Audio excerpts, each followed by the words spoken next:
Tesla stock update today.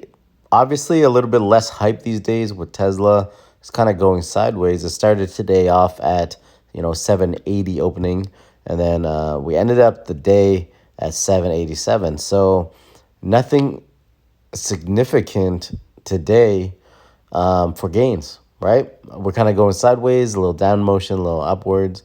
That being said, I do believe long term we are moving upwards with Tesla. I'm still super bullish, just not as exciting as the next project that's booming. A lot of hyped up coins right now. Sorry, a lot of hyped up stocks right now. And I'll also do crypto, by the way. So just be patient. Honestly, if you're a Tesla long holder, just believe that Elon just became the richest man in the world again. And I do see big things coming from Tesla. So just keep holding.